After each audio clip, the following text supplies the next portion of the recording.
Mapagpalang araw po sa ating lahat. Ako nga po pala si Angela Jen Agner at welcome po sa aking 365 Daily Devotion ni Pastor Russell Ocampo. At ngayong araw po ay March 1, 2025 at paano lumalim sa Biblia Special Series 5 of 10 at ang title po natin ngayong araw is Noahic Covenant, and ang scripture po natin ngayong araw ay Genesis 6 verse 18. Sabi po dito, "But I will establish my covenant with you and you will enter the ark, you and your sons and wife, your sons' wives with you."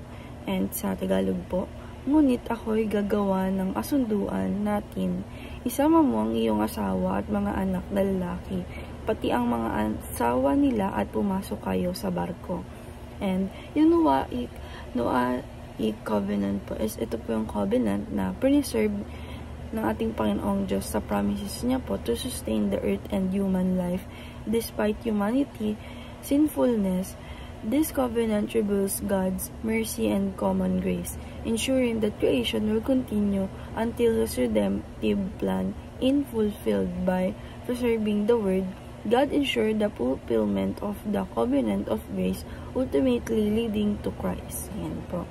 And teaching number 1 po natin, the Noahic Covenant, God preserves the creation for redemption. Sabi po dito na ang ating Panginoong Diyos po ay nag-promise po sa atin na i-preserve niya po yung creation, tayo po, at hindi po siya gagawa ng isang malaking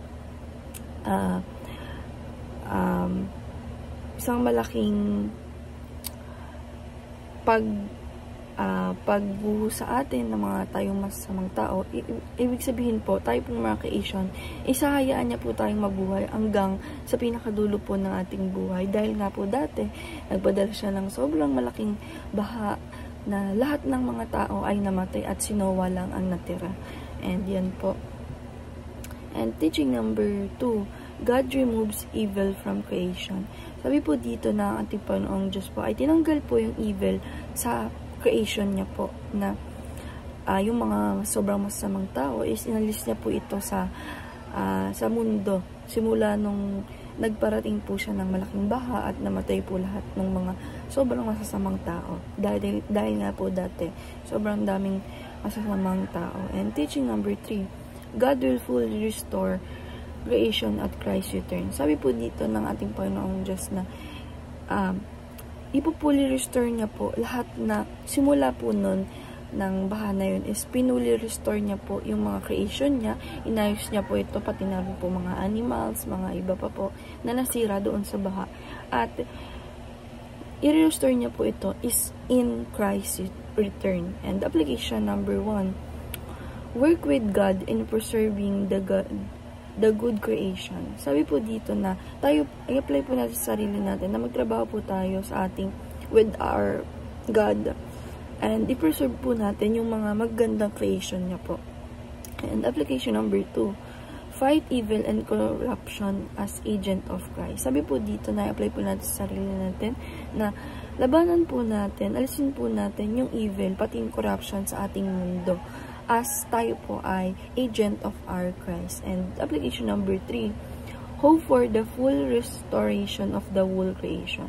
Sabi po dito na apply po natin sa sarili natin na tayo po ay maniwala at humingi ng hope, pag-asa na yung lahat po ng nasira nung dati po na dahil sa baha is mapuli restore po ngayon para po makuha na natin yung whole creation ng ating Panginoong Diyos. And discussion, if God is preserving the word for redemption, what does that mean for how we live today?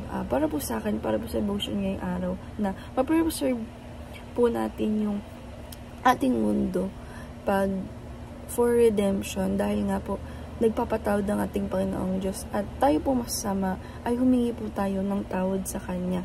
Ito po yung kaya po tayo nabubuhay today, para po matuto tayong humingi ng tawad sa ating Panginoong Diyos at wag na po gawin yung mga bagay na sobrang masasama. And dahil lang po ngayong araw, maraming salamat. God bless.